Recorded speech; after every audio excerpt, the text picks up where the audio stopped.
أعوذ بالله من الشيطان اللعين الرجيم. بسم الله الرحمن الرحيم. الحمد لله رب العالمين. الصلاة والسلام على أشرف الأنبياء والمرسلين وعلى آله وعترته وأهل بيته الطيبين الطاهرين المعصومين. أما بعد فقد قال الله تعالى وتباركه في محكم كتابه المبين قوله الحق. بسم الله الرحمن الرحيم. تبت يدا أبي لهب وتب ما أغنى عنه ماله وما كسب سيصلى نارا ذات لهب وامرأته حمالة الحطب في جيدها حبل من مسد. صلوات.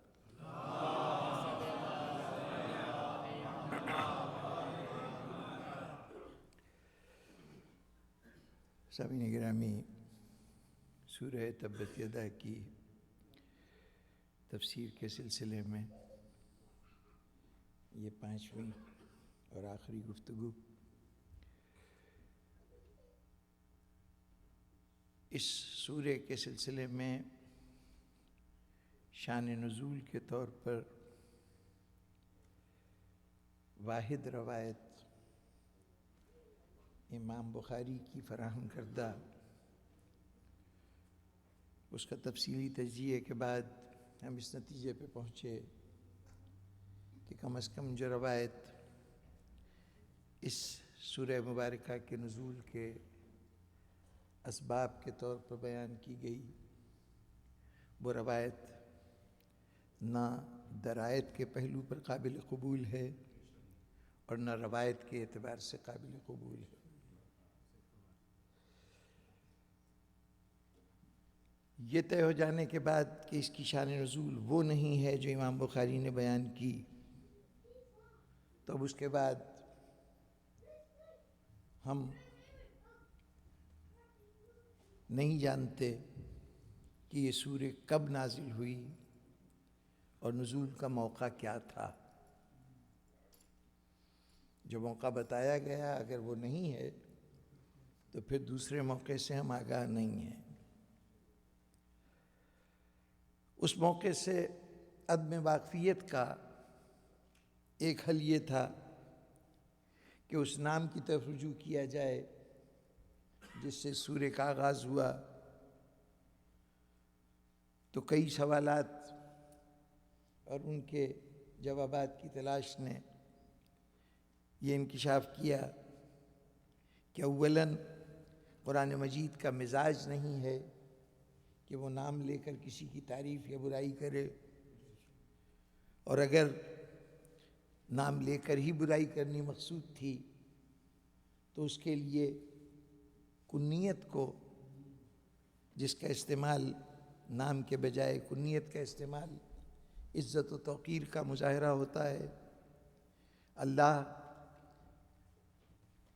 اس کی برائی کرنا چاہتا ہے جس کا ذکر ہو رہا ہے، اور اس کا نام لینے کے بجائے کنیت استعمال کر رہا ہے، اور پھر کنیت بھی وہ جس کے متعلق یہ بتایا گیا کہ وہ اس کی تعریف، اس کی ستائش میں یا اس کی محبت میں ان کے باپ کا قول تھا۔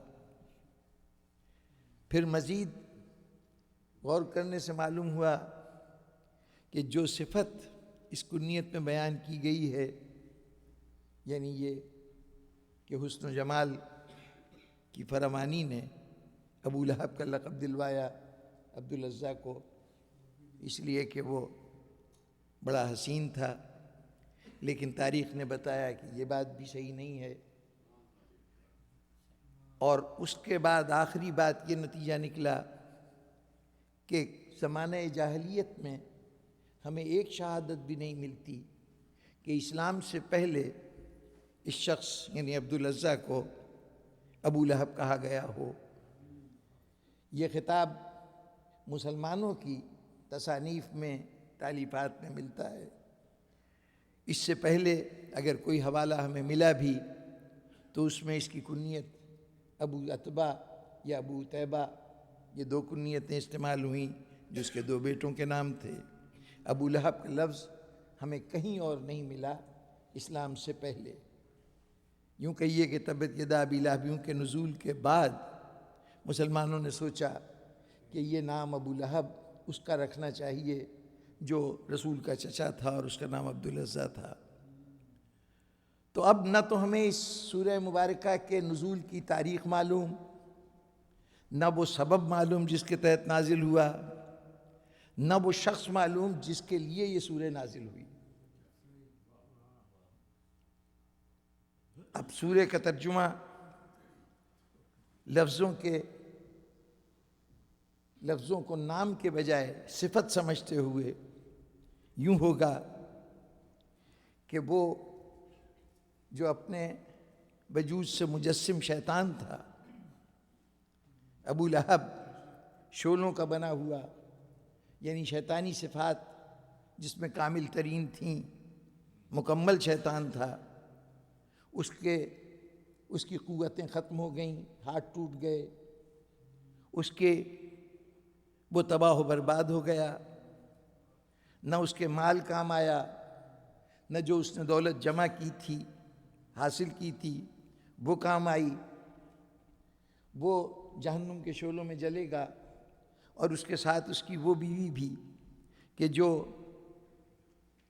آگ جلانے کا اہتمام کرتی ہے، یا فتنہ و فساد کی آگ بھڑکاتی ہے، یا لگائی بجھائی کرتی ہے، جو ترجمے کیے گئے حمالۃ الحطب کے، اور وہ بیوی کہ جس کے گلے میں بٹی ہوئی رسی ہے۔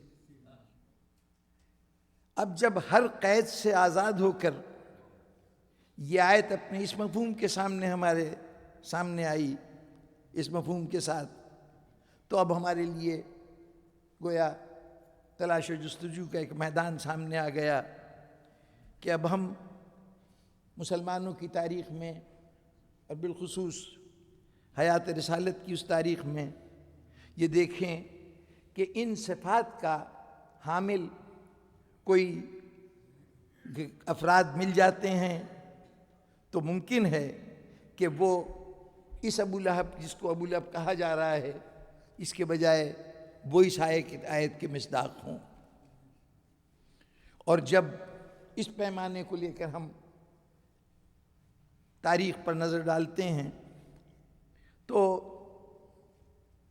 میں صرف چند واقعات گوش گزار کر دوں۔ ظاہر ہے جو شخص ہے وہ دشمن رسول ہے، دشمن اسلام ہے، تبھی وہ شیطان کی صفات رکھتا ہے، اور اس کے مقابلے وہ تمام جو باتیں قرآن مجید کہہ رہا ہے اس کے متعلق، وہ سب اسلام کی دشمنی میں کی ہیں، جس کے تحت وہ ناکام و نامراد ہوا ہے۔ تو آئیے ایک نظر ہم ان لوگوں کو دیکھیں کہ جو اسلام کے ساتھ دشمنی کا مظاہرہ کرتے رہے، اور اگر کہیں ہمیں واضح مثال مل جائے تو پھر ہمیں کوئی پریشانی نہیں ہوگی، اور ہم سمجھ جائیں گے کہ یہ سورہ مبارکہ کس کے لیے اور کب نازل ہوئی ہے۔ ایک بنیادی بات ہمیں سمجھ لینی چاہیے، عرب کا اس وقت کا معاشرہ، اور بالخصوص مکے کا معاشرہ، وہ کسی مرکزی حکومت کے تحت نہیں ہے، نظام حکومت سرے سے نہیں ہے، قبائلی زندگی ہے۔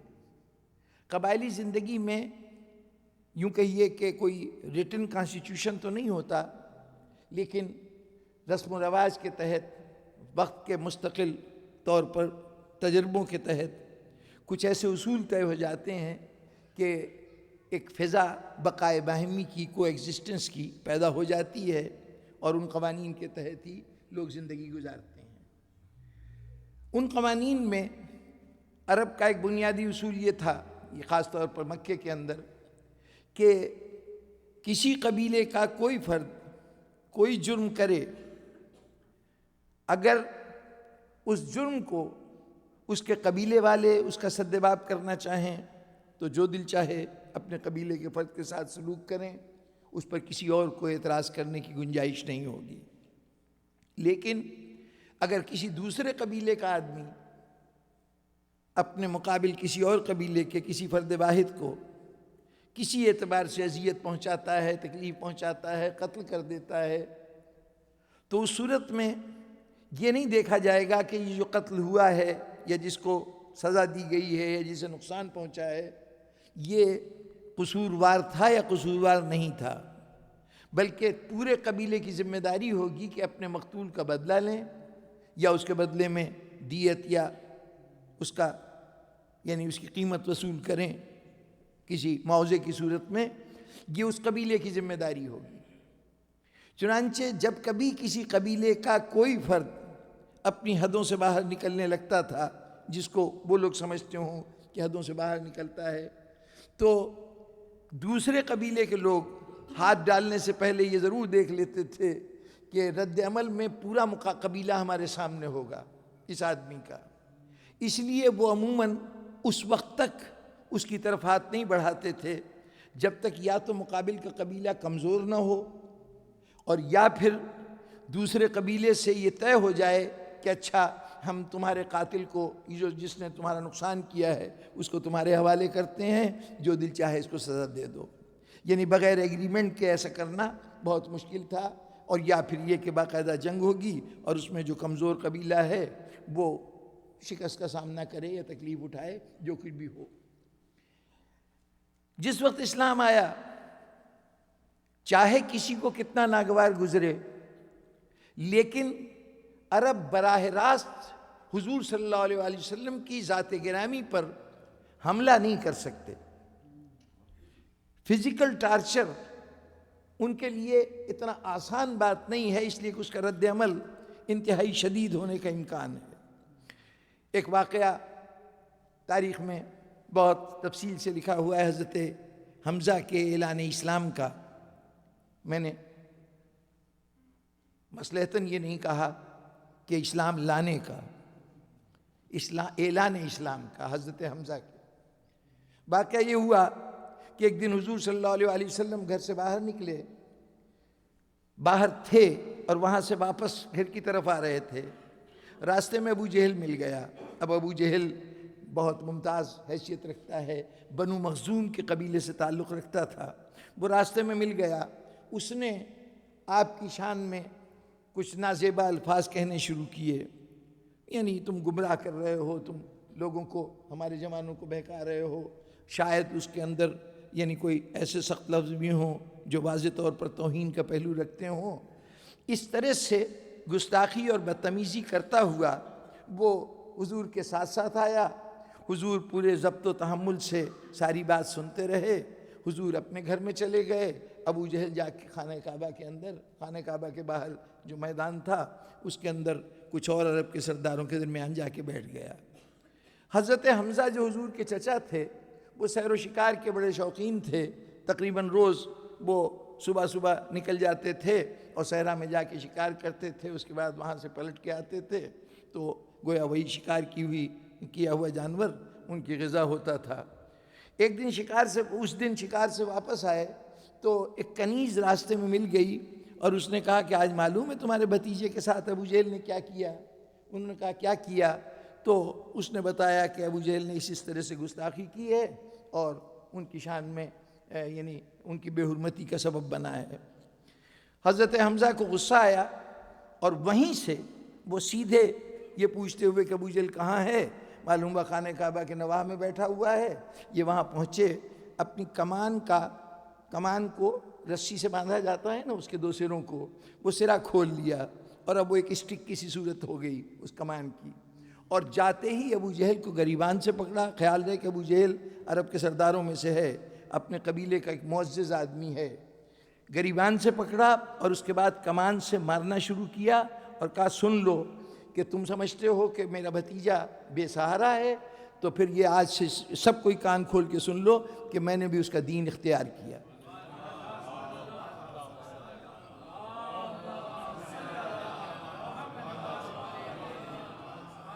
جن لوگوں میں ابو جہل بیٹھا ہوا تھا ان میں اس کے قبیلے کے لوگ بھی تھے، ایک دم سے وہ اٹھ کھڑے ہوئے مقابلہ کرنے کے لیے، دفاع کرنے کے لیے ابو جہل کا، لیکن ابو جہل نے کہا خبردار کوئی آدمی آگے نہ بڑھے، اس لیے کہ ابو جہل ایک سمجھدار آدمی ہے، جانتا ہے کہ اس وقت چونکہ زیادتی، اس نے کہا کہ چونکہ میں نے زیادتی کی تھی اس لیے حمزہ کو یہ حق پہنچتا تھا کہ مجھے یہ سزا دیں۔ اسے معلوم تھا کہ اگر اس وقت حمزہ کو اس نے للکار لیا تو اس کا مطلب ہوگا کہ بنی ہاشم کو للکارا جا رہا ہے، اور پھر بنی ہاشم کوئی دریغ نہیں کریں گے جنگ کرنے میں۔ تو اس نے جنگ کو اوائڈ کرنے کے لیے یہی مناسب سمجھا کہ جو کچھ میں نے کیا ہے اس کے بدلے میں مجھے میرے ساتھ جو سلوک کیا جائے وہ حق بجانب ہے۔ اس سے اندازہ لگا لیجئے کہ کسی قبیلے کے آدمی کو ہاتھ لگانا کتنا دشوار تھا اس پریشر کی وجہ سے جو اس سوسائٹی میں اس کے بنائے ہوئے قوانین کے مطابق تھا۔ تو حضور صلی اللہ علیہ وآلہ وسلم کا نیا دین لے کے آنا، اس کی چاہے کتنی مخالفت کی جائے لیکن اس مخالفت کو کھلے عام کرنا بہت مشکل تھا۔ ہم سمجھتے ہیں کہ پہلا مخالف جو ان کا ہو سکتا تھا وہ یقیناً وہی شخص تھا جسے ہم لوگ آج کی اصطلاح میں ابو لہب کے نام سے جانتے ہیں، لیکن اس اختلاف کی تفصیلات تاریخ نے درج کی ہیں کہ اس نے یقیناً حضور کی مخالفت کی ہے، لیکن وہ مخالفت دشمن کی مخالفت نہیں تھی، بلکہ اس کے انداز گفتگو سے یہ پتہ چلتا ہے۔ وہ دعوت ذوالعشیرہ میں اس کا جملے جو میں عرض کر چکا ہوں ایک دن، کہ اس نے کہا تھا کہ آج اپنے اس کو سنبھال لو، حضور کی طرف اشارہ کر کے کہا تھا کہ آج ان کو سنبھال لو، ورنہ کل جب ان کے مقابلے میں سارا عرب کھڑا ہوا ہوگا تو ہم اس پورے عرب سے نہیں لڑ سکتے ہیں، ابھی کنٹرول کر لو، اپنے گھر کی بات ہے یہیں پہ قابو کر لو، ورنہ اگر یہ بات باہر نکلی تو پھر یقیناً عرب آتش حسد میں جلتے ہوئے مقابل آ جائیں گے اور ہم ان کا مقابلہ نہیں کر سکیں گے۔ میں سمجھتا ہوں کہ ایک دنیا دار اور خاص طور پر بنو امیہ کے داماد ہونے کے حوالے سے، ابو سفیان کا بہنوئی ہونے کے حوالے سے انہیں معلوم تھا کہ اور کوئی مخالفت تو بعد میں کرے گا، سب سے پہلے مخالف بنو امیہ ہوں گے، تو ان کے مزاج کو سامنے رکھتے ہوئے جو خطرات ہیں ان کے اندیشوں کو سامنے رکھ کر وہ یہ کہہ رہے ہیں کہ ابھی ان کو سنبھال لیا جائے۔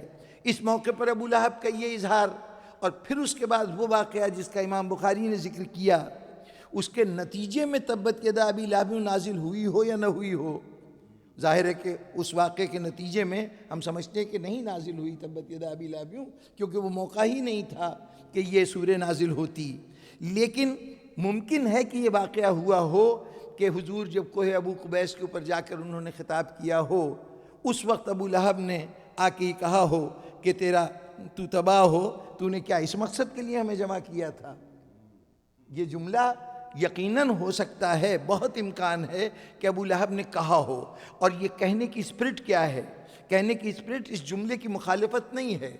غور فرمائیے کہ حضور صبح صبح جاتے ہیں پہاڑ پر چڑھ کر، وہ آواز بلند کرتے ہیں جو عام طور پر وہاں پر کسی خطرے سے آگاہ کرنے کے لیے ہوتی تھی۔ یا سباہو کی صدا اس لیے لگائی جاتی تھی کہ اگر کسی کو کسی خطرے سے خبر مل گئی ہے تو وہ سب کو آگاہ کرنے کے لیے یہ آواز بلند کیا کرتا تھا۔ جب حضور نے یہ آواز بلند کی، ہر گھر سے آدمی تیزی سے بھاگے، اور جب یہ دیکھا کہ یہ آواز حضور بلند کر رہے ہیں تب تو یقین کامل ہو گیا کہ وہ ذات جس کو وہ صادق و امین کے نام سے جانتے ہیں، وہ اگر کہہ رہا ہے کہ کوئی خطرہ ہے تو اس کا مطلب یہ ہے کہ یہ خطرہ فوری توجہ چاہتا ہے۔ اب تمام تجسس لیے ہوئے لوگ وہاں پہ آئے۔ اس مرحلے پر آپ کی زبان سے جو پہلا جملہ نکلا کہ اگر میں تم کو یہ خبر دوں کہ اس پہاڑ کے پیچھے سے ایک دشمن تم پر حملہ کرنے والا ہے تو تمہارا رد عمل کیا ہوگا، جیسے ہی یہ کہا کہ اس پہاڑ کے پیچھے سے دشمن حملہ کرنے والا ہے، ہر شخص کا دل دھڑکنے لگا ہوگا، ہر شخص یہ سوچنے لگا ہوگا کہ پتہ نہیں دشمن کتنا طاقتور ہے، ہمارے پاس دفاع کی طاقت ہے کہ نہیں ہے، ہم اس سے ٹکرا سکیں گے کہ نہیں۔ کچھ نے سوچا ہوگا کہ میرے پاس کون کون سا مال ہے جو اس موقع پہ لوٹ سکتا ہے، جو تباہ ہو سکتا ہے۔ تمام طرح کے اندیشے تھے۔ یہ تمام تجسس اور اندیشے میں گرفتار جماعت، اس میں جب حضور نے یہ کہا کہ میں تمہیں اللہ کے عذاب سے ڈراتا ہوں، تو اب ذرا سوچئے کہ اس دنیا دار طبقے کا رد عمل کیا ہوا ہوگا۔ وہ ابھی تک جس تجسس اور اشتیاق کے ساتھ وہاں آئے تھے، اب جب وہ سب کا سب تحلیل ہو گیا تو اب اس کی جگہ پہ ندامت نے جگہ لے لی کہ ہم بھاگ کے کس طرح سے دوڑتے ہوئے آئے تھے، کیسا بے وقوف بنے، یہاں تو کوئی بات ہی نہیں نکلی۔ ہر ایک اس وقت اندر ہی اندر غصے سے کھول رہا ہے، لیکن وہی قبائلی نظام اس بات کی گنجائش نہیں دے رہا کہ کوئی صدا بلند کی جا سکے، اس لیے کہ اندیشہ ہے کہ اگر ہم نے ان کے خلاف کوئی اس وقت محاذ بنایا تو ابھی بنی ہاشم اس کے دفاع میں کھڑے ہو جائیں گے۔ وہ تمام غصہ دیکھ کر میں سمجھتا ہوں کہ ابو لہب نے یہ محسوس کیا کہ اس سچویشن کو ڈیفیوز کیسے کیا جائے، چنانچہ فوراً وہ جو سب جذبہ رکھتے تھے اس کی سب کی زبان بن کر ابو لہب آگے بڑھا اور اس نے خود اپنے بھتیجے کو مخاطب ہو کے کہا، کیا تم نے اس کام کے لیے ہمیں بلایا تھا؟ تباہ ہو جاؤ۔ یہ جملہ کہہ کر گویا اس سارے غصے کو انہوں نے نکال دیا جو لوگوں کے دلوں میں بھڑک رہا تھا۔ اب کسی کی جرت نہیں ہے کہ جب گھر والے اپنے فرزند کو سنبھال رہے ہیں تو ہم کیسے اس کے اندر مداخلت کریں۔ گویا سچویشن کو بڑی دانش مندی سے اس نے کنٹرول کرنے کی کوشش کی ہے۔ اس کو ہم یہ نہیں کہہ سکتے کہ حضور کی توہین مقصود ہے یا حضور کو نقصان پہنچانا مقصود ہے۔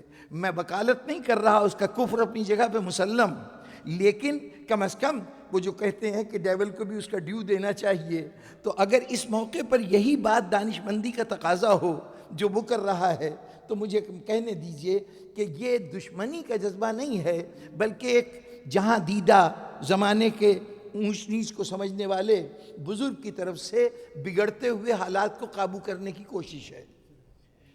ابو لہب کا کردار یقیناً اسلام دشمنی کا کردار ہے، رسول کی دشمنی کا کردار ہے، یعنی اس ابو لہب کا جس کو ہم ابو لہب کہتے ہیں، اس شخص کا۔ اب اگر عبدالعزیٰ کہوں گا تو ذہن ذرا دیر سے منتقل ہوگا، اس لیے میں ابو لہب دہرا رہا ہوں یہ وضاحت کے بعد کہ ابو لہب اس کا نام نہیں ہے، اس کی کنیت نہیں ہے، ابو لہب کبھی نہیں کہلاتا تھا۔ تو بہرطور یہ ایک دشمن رسول ہے۔ اس نے شاید کچھ مراحل ایسے آئے ہوں کہ جہاں حضور کے راستے میں کسی قسم کی رکاوٹ بھی کھڑی کی ہو، حضور سے کسی مقام پر تلخ کلامی کا بھی مظاہرہ کیا ہو، لیکن یہ تمام باتیں بھی اس کو مجرم ٹھہراتی ہیں۔ یہ وہ خطا بار ہے، یہ بعد میں دیکھیے گا کہ کیا وہ اتنا خطا بار ہے کہ یہ سورہ اس پر منطبق ہو سکے۔ اس کے ساتھ اس کی شریک زندگی ام جمیل ہے۔ اب یہ تو اس کا قصور تو یہ تھا کہ یہ کافر تھا، ام جمیل کے ساتھ دوہرے قصور تھے کہ کافرہ بھی تھی اور اس کے ساتھ ساتھ ابو سفیان کی بہن بھی تھی، اس لیے اس پر جتنے الزام لگے ہم نے کہا کیا ضرورت ہے کہ اس کی وکالت کریں، اس پہ غور کریں یا سمجھنے کی کوشش کریں، ہم نے اسے بھی قبول کر لیا۔ لیکن ہم دیکھ چکے کہ جو تاریخی حیثیت ہے، جو مکانوں کی جغرافیائی صورتحال ہے مکے کے اندر، اس میں اس بات کا امکان ہی نہیں تھا کہ ام جمیل حضور کے راستے میں کانٹے بچھاتی یا ان کے لیے کوئی رکاوٹ کھڑی کرتی۔ چنانچہ وہ یقیناً حضور سے دشمنی رکھتی ہوگی، اور اسی کے کہنے پر وہ جو دو لڑکیاں ان کے دو لڑکوں کو بیاہی تھیں ان کو طلاق دلوائی ہوگی۔ تفصیلات عرض کر چکا ہوں نا، عتبہ اور عتیبہ کو وہ دو لڑکیاں کہ جو حضور صلی اللہ علیہ وسلم سے نسبت رکھتی تھیں، ان کے گھر کی پلی ہوئی تھیں، رقیہ اور ام کلثوم نام کی، ان دونوں کو طلاق دلوا دی تھی ام جمیل نے، یہ کہہ کے کہ بیٹوں کو کہ ان سے علیحدہ ہو جاؤ۔ تو یہ طلاق دلوانے کا جرم بھی ایک جرم ہے، ہو سکتا ہے کہ اس جرم کی وجہ سے تبت یدا ابی لہب نازل ہوئی ہو، امکان ہو سکتا ہے، لیکن جو باتیں اس کے اندر کہی گئی ہیں سورے میں وہ تمام باتیں منطبق ہوتی نظر نہیں آتی۔ مفسرین نے ان تمام باتوں کے منطبق ہونے کے لیے آخرت کے انتظار کرنے کی ہدایت کی کہ جب قیامت آئے گی تو اس کے بعد اس کے گلے میں رسی ڈالی جائے گی اور اسے گھسیٹا جائے گا وغیرہ وغیرہ۔ جی، اس ایک دشمن کے علاوہ اور بہت سے دشمن ہیں جو وہاں پائے جاتے ہیں، لیکن یہ خیال رہے کہ یہ دشمن جو ہیں یہ حضور کو فزیکل ٹارچر نہیں پہنچا سکتے۔ ذرا تھوڑی سی باتیں اور سن لیجئے، پھر میں عرض کرتا ہوں کہ فزیکل ٹارچر پہنچانے کا مرحلہ بہت مشکل مرحلہ تھا۔ یہ آسان بات نہیں تھی کہ حضور صلی اللہ علیہ وسلم پر کوئی اس اعتبار سے حملہ آور ہو جائے کہ آپ کو کوئی جسمانی نقصان پہنچ جائے۔ حضرت ابو طالب کی موجودگی میں تو سوال ہی نہیں پیدا ہوتا تھا کہ کوئی ایسا سوچ سکے۔ ایک دن حضرت ابو طالب گھر سے باہر نکلے، گھر میں گئے، معلوم ہوا کہ گھر میں حضور موجود نہیں ہیں۔ سوچا کہ شاید خانہ کعبہ میں ہوں، وہاں آ کے دیکھا وہاں نہیں ہیں، ارد گرد تلاش کیا نہیں ہیں۔ اس کے بعد پہلے کہا کہ کچھ عزیزوں کو بھیجا کہ جاؤ ان مقامات پر دیکھو جہاں حضور اکثر پائے جاتے ہیں۔ جب تمام جگہوں پر لوگ دوڑ گئے اور ہر جگہ سے اطلاع آئی کہ حضور نہیں مل رہے، تو آپ نے فوراً بنی ہاشم کے لوگوں کو وہاں پر کھڑا کر دیا، یہ کہا کہ تم لوگ تلواریں لے کے جاؤ اور جا کے جتنے خانہ کعبہ میں سرداران بیٹھے ہوئے ہیں اس کے نواح میں، ان سب کے سرہانے ایک ایک بنی ہاشمی تلوار لے کے کھڑا ہو جائے، تلوار کو اپنے لباس میں چھپائے رہے لیکن وہاں جا کے کھڑا ہو جائے۔ اور اس کے بعد آپ نے ایک خاص گھاٹی کی طرف کہ جہاں حضور اکثر جا کر عبادت کیا کرتے تھے، ادھر آدمی کو دوڑایا کہ ذرا سے وہاں دیکھ کے آؤ۔ جب وہاں سے دیکھنے گئے تو حضور وہاں مل گئے، وہ جاننے والا پیغامبر حضور کو لے کے آیا۔ جب حضور آ گئے تو آپ حضور کا ہاتھ پکڑے ہوئے حضرت ابو طالب خانہ کعبہ میں آئے اور آ کے کہا کہ قریش ذرا پیچھے مڑ کے دیکھو، تم سب کے سرہانے بنی ہاشم کا ایک ایک جوان کھڑا ہوا ہے، ان کے سب کے پاس تلواریں موجود ہیں، اور یہ اس لیے کھڑے تھے کہ میں نے ان سب کو یہ کہا تھا کہ اگر آج محمد بخیریت نہ ملے تو تم میں سے کوئی شخص بھی زندہ گھر واپس نہیں جا سکے گا۔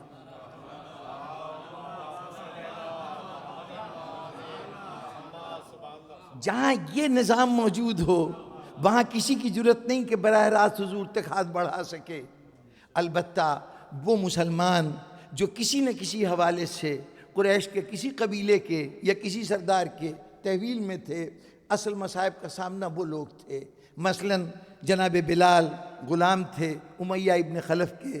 امیہ ابن خلف بنو جمحہ کا ایک بڑا ممتاز شخص تھا، بڑا وہاں کا رئیس قبیلہ تھا، اس کے یہ غلام تھے۔ وہ اب غلام ہوتے ہوئے تمام تر مالک کا اختیار ہے، چنانچہ وہ لے جاتا اور لے جا کے ان کو کبھی صحرا کے کبھی مکے سے باہر لے جا کے تپتی ہوئی ریت پہ لٹا دیتا، گرم پتھر ان کے سینے پہ رکھ دیتا، اس کے اوپر وزن بڑھاتا جاتا اور کہتا تھا کہ کہو کہ خدا ایک نہیں ہے، اور وہ احد احد کا نعرہ لگاتے رہتے تھے، تمام ظلم کو برداشت کرتے تھے۔ حضرت بلال وہ ظلم و ستم ان پہ ڈھاتا تھا، یا حضرت عمار یاسر اور ان کی اہلیہ جناب سمیہ، یہ دونوں یمن کے رہنے والے تھے اور یہ لوگ مکے میں آ کے رہ رہے تھے۔ اب جس کا قوم قبیلہ وہاں پہ موجود نہ ہو، اس سے زیادہ بے سہارا آدمی سرزمین مکہ میں کوئی اور نہیں تھا۔ یہ لوگ بھی صرف ان کی پناہ کی وجہ سے کہ انہوں نے پناہ دے رکھی تھی یہاں پہ رہ رہے تھے، ورنہ ان کا رہنا بڑا دشوار ہوتا۔ تو اب ایسی صورت میں چونکہ ان کا کوئی وارث نہیں ہے، کوئی قبیلہ ان کی بیک پہ نہیں ہے، اس لیے یہ دونوں ایک وہی حیثیت رکھتے ہیں جو بلال کی حیثیت ہے۔ چنانچہ حضرت عمار پر بھی، حضرت یاسر پر بھی مصائب توڑے گئے، حضرت سمیہ پہ بھی مصائب توڑے گئے۔ ابو جہل نے اپنے نیزے سے جناب سمیہ کو قتل کیا، یہ پہلی خاتون، پہلی شہید ہیں دنیا اسلام کی۔ اس کے بعد حضرت عمار کو بھی اتنی اذیت پہنچائی گئی کہ وہ بھی، حضرت یاسر کو بھی اتنی اذیت پہنچائی گئی کہ وہ بھی شہید ہو گئے۔ حضرت عمار کو الٹا کر کے اور کنویں میں لٹکا دیا جاتا تھا اور ان سے اصرار کیا جاتا تھا کہ تم کلمہ کفر استعمال کرو۔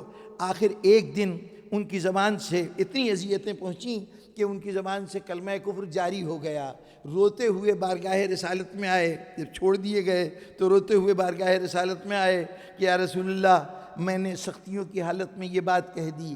تو قرآن مجید میں آیت اتری کہ جب تمہارا دل ایمان کے اوپر قائم ہو، جب تم ایمان کے معاملے میں دل تمہارے مستحکم ہو، تو اگر اپنی جان بچانے کے لیے تم وہ بات کہہ دو جو کفار کہہ رہے ہیں، جبکہ وہ بات تمہارے دل میں نہ ہو، تو اللہ کی نگاہ میں تم خطاوار نہیں ہو۔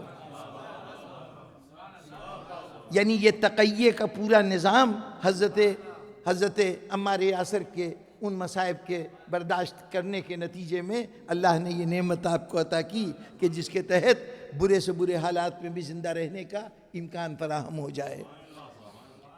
حضرت یہ ظلم جو ہو رہا تھا یہ ابو جہل کی طرف سے ہو رہا تھا، چونکہ لاوارث ہیں جتنے بھی قبیلے، جتنے بھی مکے کے رہنے والے قبیلے ہیں، ان کے لیے ان کی کوئی حیثیت نہیں ہے، جس کا دل چاہے مار دے، جان لے لے، کوئی پرسان حال نہیں ہے، کوئی قبیلہ ان کے خون کا مطالبہ نہیں کرے گا۔ اسی طریقے سے یہاں کے ظالموں میں ایک شخصیت ابو سفیان ہے۔ ابو سفیان کے یہ ایک عجیب سی بات ہے کہ تاریخ میں اس دور میں ابو سفیان کے مظالم کی تفصیلات نہیں ملتی، لیکن ہمیں بڑی عجیب بات یہ نظر آتی ہے کہ بنو امیہ کے کچھ ایسے افراد ہیں کہ جو اتنے ناسازگار حالات سے گزر رہے ہیں کہ انہیں ترک وطن کرنا پڑا۔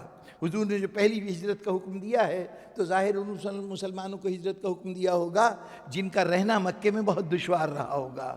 ان ہجرت کرنے والوں میں بنو امیہ کے افراد میں حضرت عثمان شامل ہیں، جن کو کہا کہ تم یہاں سے حبشہ چلے جاؤ، اور اسی گروہ میں ایک اور شخصیت جن کا نام ام حبیبہ ہے، جو ابو سفیان کی اپنی بیٹی ہیں، لیکن چونکہ شادی شدہ ہیں، شوہر ایمان لائے تھے، یہ بھی ایمان لائی تھیں۔ ابو سفیان کی بیٹی کے لیے بھی مکے میں رہنا دشوار ہو گیا تھا۔ اس کا مطلب یہ ہے کہ بنو امیہ کی طرف سے اپنے قبیلے کے افراد پر اتنے مظالم ہو رہے تھے کہ ان کے لیے یہاں پہ سانس لینا دشوار تھا، اور یہ ترک وطن کر رہے تھے۔ یہی دو افراد تھے جو بنو امیہ میں سے ایمان لائے تھے۔ ابھی تک شروع میں جو دو افراد ایمان لائے وہ یا حضرت عثمان تھے، اور جو بنو امیہ کے ہی فرد ہیں، اور یا پھر حضرت ام حبیبہ ہیں۔ ان دونوں کو ترک وطن کرنا پڑا۔ حضرت عثمان تو خیر ابھی جدہ تک پہنچے تھے کہ کہتے ہیں کہ افواہ اڑ گئی کہ حضور میں اور قریش کے اندر مصالحت ہو گئی، چنانچہ وہ واپس آ گئے تھے۔ اور لیکن حضرت ام حبیبہ اس کے بعد جناب جعفر طیار والے قافلے کے ساتھ گئی تھیں، دوسری ہجرت ہوئی تھی حبشہ کی، اور چنانچہ یہ حبشہ میں ہی رہیں، اور یہ خیبر کی فتح کے دن مدینے واپس آئی تھیں، بارگاہ رسالت میں آئی تھیں۔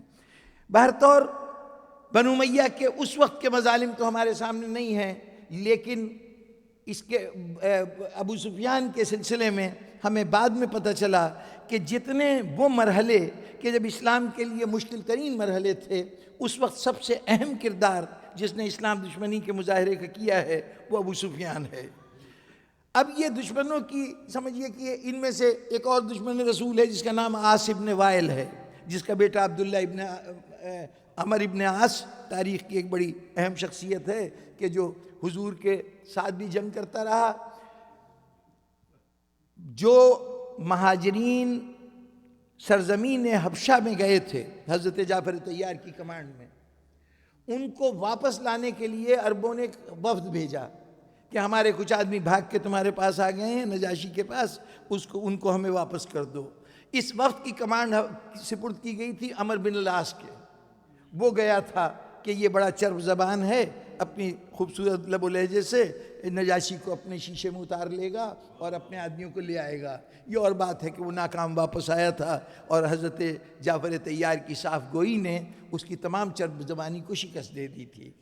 انہوں نے وہاں پر اسلام کی بھرپور وکالت کی تھی۔ بہرطور ان تفصیلات میں اس وقت تو نہیں جا سکتا، بس یہ سمجھ لیجئے کہ عمر ابن عاص اور اس کا باپ عاص ابن وائل۔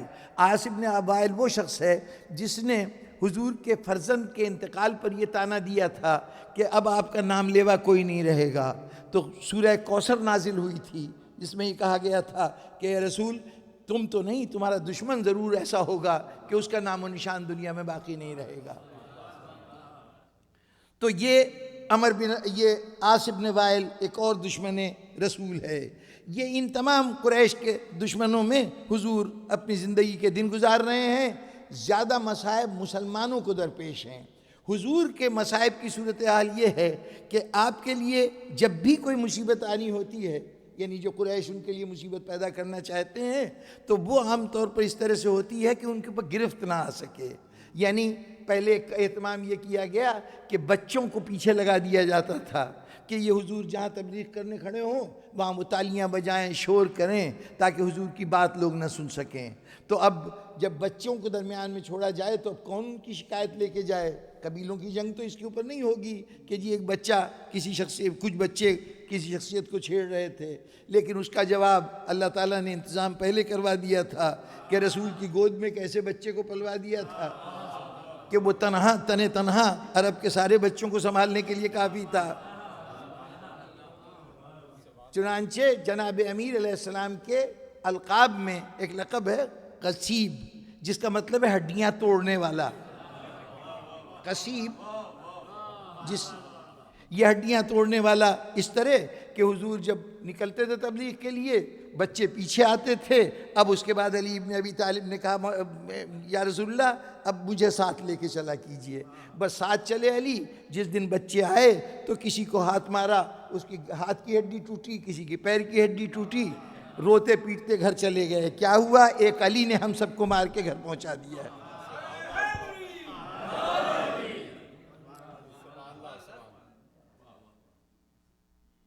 ایک دشمنی رسول کی اجتماعی کوشش کی گئی جب سب نے بیٹھ کے معاہدہ کیا کہ ہمیں ان سے بائیکاٹ کرنا چاہیے، اور چنانچہ وہ بائیکاٹ ہوا جس کے تحت حضور صلی اللہ علیہ وسلم کو شعب ابو طالب میں جا کر پناہ لینی پڑی. یعنی ایک جگہ تھی کہ جو خالصتاً حضرت ابو طالب کی ملکیت تھی پہاڑیوں میں، آپ سارے بنی ہاشم کو لے کے وہاں چلے گئے تھے. اس وقت یہ جو شخص جس کو ابو لہب کہا جا رہا ہے، اس کو یہ ایکسیپشن دی گئی تھی کہ یہ شعب ابو طالب میں نہیں جائے گا چونکہ بہنوئی ہے ابو سفیان کا اور ایمان بھی نہیں لایا ہے، اس لیے اس کو رعایت دی گئی تھی. یہ بھی ایک طرح سے اس کی دشمنی یا اس کے جرائم میں ایک جرم آپ شمار کر سکتے ہیں. ایک بڑی معروف روایت جو آپ کو تو یقیناً ازبر ہوگی اور بھائیوں کی کتابوں میں بھی درج ہے کہ یہ جو شعب ابو طالب کا تقریباً 3.5 سال کا اسٹے ہے جو یہ زمانہ گزرا ہے، اس میں جناب ابو طالب اپنے بیٹوں کو رسول کے بستر پہ سلا دیتے تھے اور حضور کو وہاں سے اٹھا کر کسی اور بستر پہ لے جاتے تھے. یہ اب آج وقت نہیں ہے کہ میں اس مسئلے پہ پوری روشنی ڈال سکوں، لیکن اتنا عرض کر دوں کہ یہ کفار قریش کا خوف نہیں تھا. قریش کی مجال نہیں ہے کہ رسول کے اوپر ہاتھ ڈال سکیں، اور وہ بھی ابو طالب کی موجودگی میں. اگر حضور کا مارنا اتنا ہی آسان ہوتا تو یہ جو بائیکاٹ کی وہ تحریک شروع کی گئی تھی اس کی گنجائش نہیں تھی. وہ خوف کچھ اور خطرات تھے جس کا اہتمام تھا.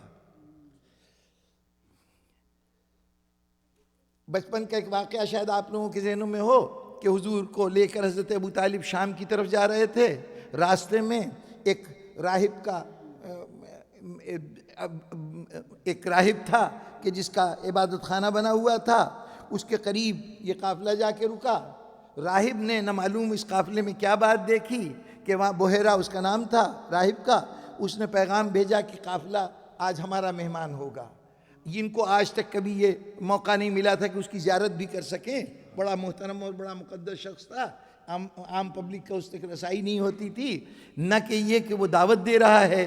حیران سب کی سب چلے گئے، لیکن حضرت ابو طالب کا ماتھا ٹھنکا کہ یہ معاملہ کوئی عام معاملہ نہیں ہے.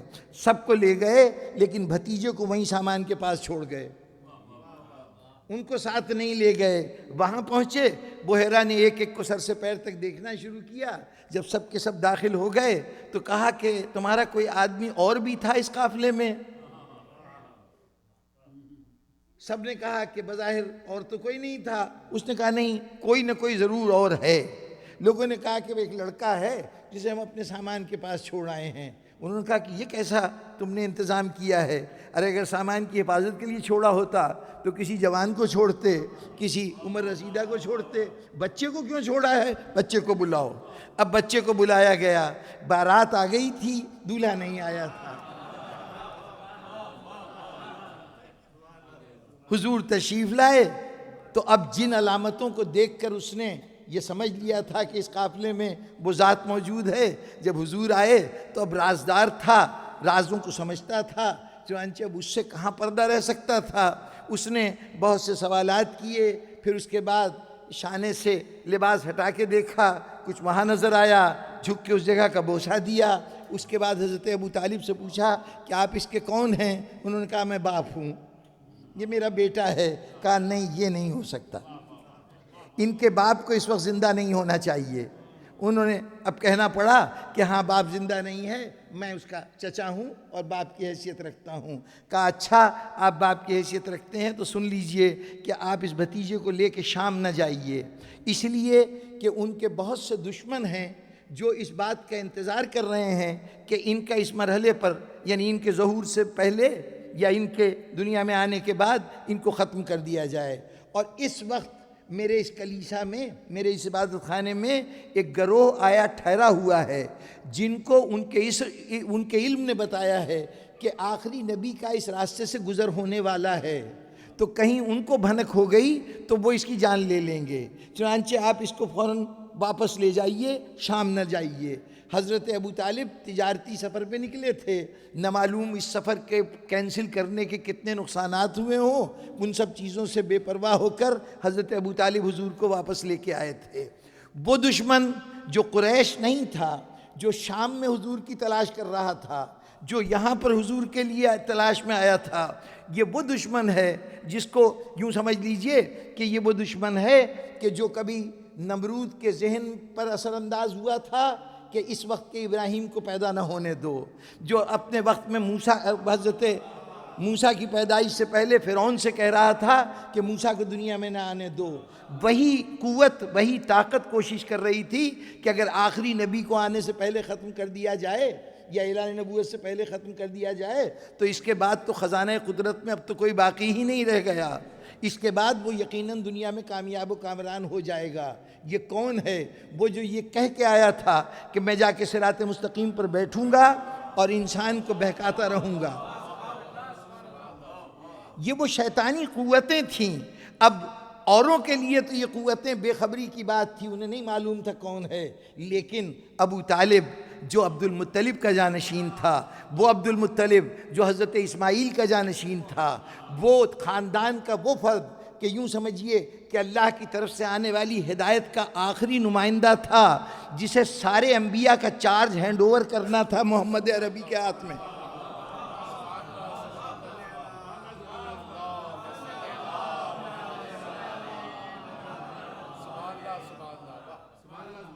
بس جملے کی تشریح و توضیح کا وقت نہیں ہے، یہ ایک اہم فریضہ تھا حضرت ابو طالب کے سپرد۔ وہ جانتے ہیں یہ کون ہیں، ان کا مقام کیا ہے، اپنی ذمہ داریوں کو سمجھتے ہیں، تو بہر طور اس وقت لے کے آئے تھے۔ تو اب اگر آپ کو شاب ابو طالب میں جان بچانے کی کوششیں نظر آئیں تو یہ نہ سمجھیے کہ قریش سے خطرہ ہے، قریش کی مجال نہیں ہے کہ ابو طالب کی موجودگی میں رسول کو انگلی بھی لگا سکیں۔ جو صورتحال رہی ہے آپ اندازہ لگائیے، حضرت ابو طالب کا انتقال ہو گیا اور اس کے 3 سال کے بعد حضرت خدیجہ بھی دنیا میں نہیں رہی، حضرت ابو طالب بھی نہیں رہے۔ اسی شاب ابو طالب سے نکلنے کے فوراً بعد یکے بعد دیگرے پہلے جناب خدیجہ کا انتقال ہوا اور اس کے تھوڑی عرصے کے بعد حضرت ابو طالب کا انتقال ہو گیا۔ یہ 10واں سال تھا اعلان نبوت کا۔ اس کے بعد 3 سال حضور نے مکے میں گزارے ہیں۔ اب ذرا جرأتیں بڑھیں، اب ذرا سختیاں زیادہ بڑھیں، لیکن اب بھی کوئی یہ نہیں جرأت کر سکتا کہ حضور کی طرف ہاتھ بڑھائے، حتیٰ کہ جب یہ فیصلہ ہو گیا کہ حضور نے مدینے والوں کی دعوت پر یہ اعلان کر دیا کہ تم لوگ یہاں اس شہر کو چھوڑ کر اور مدینے چلے جاؤ، تو تمام مسلمان ایک ایک کر کے خاموشی سے چوری چوری نکلنا شروع ہوئے، اور مکے سے بیشتر مسلمان جو کسی قید میں نہیں تھے، کسی مجبوری کے تحت نہیں رکے، باقی سب کے سب جو تھے مدینے چلے گئے۔ جب سب مدینے چلے گئے تو اندیشہ ہوا کہ یہ حضور بھی مدینے چلے جائیں گے، اور یہ مدینے جب چلے جائیں گے تو پھر وہاں جا کر اپنے دین کی تبلیغ کریں گے اور پھر ہمارے لیے مسئلہ پیدا ہو جائے گا، اس لیے ان کو مدینے نہ جانے دیا جائے۔ خیال رہے کہ حضور نے ہجرت جان کے خوف سے نہیں کی، بلکہ جان کے لیے خطرہ اس وقت پیدا ہوا جب آپ نے ہجرت کا ارادہ کیا۔ ہجرت جان کے خوف سے نہیں کی گئی ہے، بلکہ جان کے لیے خطرہ ہی اس وقت پیدا ہوا جب لوگوں کو احساس ہوا کہ ہجرت کر جائیں گے۔ تو چنانچہ دارالندوہ میں ایک ان کے یہاں کے کانفرنس ہال تھا، جس میں قریش کے سربراہ کسی نہ کسی مرحلے پر بیٹھ کر آپس میں مشورہ کرتے تھے۔ اس میں تقریباً سارے قبیلے، جتنے بنی ہاشم کے علاوہ جتنے قبیلے وہاں پہ موجود تھے، جتنے خاندان موجود تھے، ان تمام خاندان کے بزرگ افراد ملے۔ فہرست ہمیں ملتی ہے کہ کون کون کس کس قبیلے کا آدمی موجود تھا۔ بنو امیہ کی طرف سے ابو سفیان، عتبہ اور شیبہ، 3 آدمی اس کانفرنس میں موجود تھے۔ بنو مخزوم کی طرف سے ابو جہل خود موجود تھا، اس کے ساتھ اس کے کچھ 2 اعزا موجود تھے۔ پھر اسی طرح سے بنو سہم کی طرف سے جبیر ابن مطعم ایک شخصیت ہیں۔ یہ جبیر ابن مطعم وہ شخصیت ہیں جن سے حضرت عائشہ کی پہلے منگنی یا عقد ہو چکا تھا، اس لیے کہ طبقات ابن سعد نے یہ لفظ استعمال کیا ہے کہ جب حضرت ابو بکر نے حضرت عائشہ کو طلاق دلوا لی تب حضور سے عقد کیا گیا۔ یہ طبقات ابن سعد ایک بڑی معتبر کتاب ہے اور اس میں لفظ طلاق کا موجود ہے، اور یہ آج بھی کتاب دستیاب ہے، کوئی نایاب کتاب نہیں ہے۔ تو بہرطور یہ عقد تھا یا منگنی تھی، وہ جبیر ابن مطعم بھی اس کانفرنس کے اندر موجود تھا۔ پھر بنو مخزوم کی طرف سے عرض کیا کہ ابو جہل بھی تھا، بنو جمح کی طرف سے امیہ ابن خلف بھی اس کانفرنس کے اندر شامل تھا۔ یہ سب حضرات سر جوڑ کے بیٹھے کہ ہم کیا کریں۔ کسی نے کہا کہ ہم محمد کو کسی جگہ پہ قید کر دیتے ہیں تاکہ وہ جا نہ سکیں۔ کسی نے پھر وہ بائیکاٹ والی اسکیم دہرائی تو کہا کہ اس بائیکاٹ سے کیا فائدہ ہوگا، وہ تو مدینہ جا ہی رہے ہیں، اگر تم بائیکاٹ کرو گے تو فرق کیا پڑے گا۔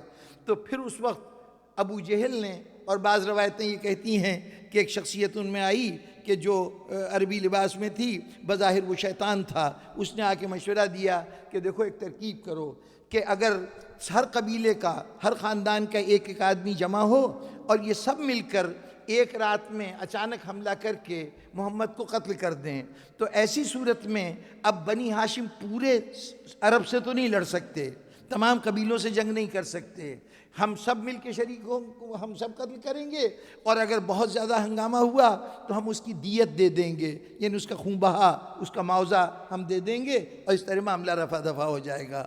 تب یہ 40 آدمی جمع ہوئے ہیں۔ سوچئے حضور کو قتل کرنا کتنا دشوار تھا، کہ جو ایک قتل کرنے کا منصوبہ بنا ہے وہ بھی اتنا سوچ سمجھ کے کہ سب مل کے قتل کریں تبھی ممکن ہے، ورنہ فرد واحد یہ کام نہیں کر سکتا۔ اب حضور اس کے باوجود چلے گئے اور جا کے مدینے کے اندر آپ قیام پذیر ہو گئے۔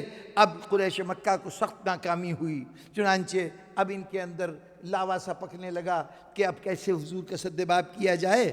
تو اب کئی مہمیں شروع ہوتی رہیں، کبھی جاتے تھے مدینے کے گرد و نواح میں، کہیں ان کے وہاں کے انصار کے جانور اگر چر رہے ہیں تو ان کو لوٹ کے لے آتے تھے، کبھی اکا دکا کوئی مل جاتا تھا تو اس کو قتل کر دیتے تھے۔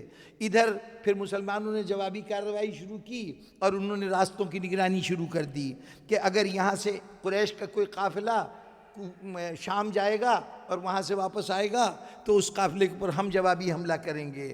اس طرح کے چھوٹے چھوٹے واقعات ہوتے رہے درمیان میں، اور ادھر حضور کی کیفیت یہ ہوئی کہ آپ جو ارد گرد کے قبیلے تھے مدینے کے، ان سب کے پاس تشریف لے جاتے تھے، ان کو اسلام کی دعوت دیتے تھے، جو اسلام قبول کرتا تھا وہ قبول کرتا تھا، جو نہیں قبول کرتا تھا تو اس سے بھی صلح کے معاہدے کر لیتے تھے کہ وہ جنگ کے معاملے میں وہ ہمارا ساتھ اگر نہیں بھی دینا چاہتے تو غیر جانبدار رہیں گے۔ اس طرح کے کئی معاہدے آپ نے ارد گرد کے لوگوں سے کیے۔ مدینے کے اندر بہت بڑی طاقت یہودیوں کی تھی، ان سے بھی ایک معاہدہ ہوا جسے میثاق مدینہ کہتے ہیں، کہا جاتا ہے دنیا کا فرسٹ ریٹن کانسٹیٹیوشن ہے جو اس معاہدے کی صورت میں ہمارے سامنے آیا ہے، اور یہ کانسٹیٹیوشن بھی حضرت علی علیہ السلام نے لکھا تھا اور حضور نے اس کی ٹرمز ڈکٹیٹ کی تھیں۔ بہرطور یہ جب سیاسی طور پر مسلمان مضبوط ہونے لگے تو اب قریش مکہ کو فکر ہونی شروع ہوئی کہ یہ تو طاقتور ہوتے چلے جا رہے ہیں، جس اندیشے سے ہجرت روکی جا رہی تھی، جس وجہ سے حضور کو قتل کرنے کا اہتمام ہو رہا تھا، اب وہ تمام وجہ سامنے آ رہی ہے۔ ایک بہت بڑا قافلہ، تجارتی قافلہ اپنے ساتھ ابو سفیان لے کر شام گیا تھا۔ جب شام سے واپس پلٹنے لگا تو راستے میں ابھی مدینے سے کچھ فاصلے کے اوپر تھا کہ وہاں اس کو معلوم ہوا کہ یہاں 2 آدمی 2 دن پہلے آئے تھے اور یہاں پر چشمے پہ اپنے اونٹ کو پانی پلا کے چلے گئے۔ اس نے کہا مجھے وہاں پہ لے چلو جہاں پہ وہ لوگ آئے تھے۔ وہاں گیا، وہاں جا کے اس نے جو اونٹ کی مینگنیاں تھیں ان کو کریدنا شروع کیا، اس کے اندر کھجور کے بیج ملے۔ اس نے کہا ہو نہ ہو یہ مدینے والوں کے اونٹ تھے، کیونکہ وہی لوگ یہ استطاعت رکھتے ہیں کہ اپنے اونٹوں کو باقاعدہ کھجور کھلائیں، یہ وہی کرتے ہیں، اور یہ کھجور بھی جو ہے یہ اب ان لوگوں کی پہچان کی داد دیجئے کہ اس نے کہا کہ یہ کھجور جو ہے یہ مدینے کی کھجور ہے، یہ یقیناً رسول کے جاسوس رہے ہوں گے، اور یہ اس لیے آئے ہوں گے کہ وہ ہمیں چیک کرنا چاہتے ہیں کہ ہم کب یہاں پہنچ رہے ہیں، گویا ہماری سرویلنس کے لیے یہ لوگ آئے تھے۔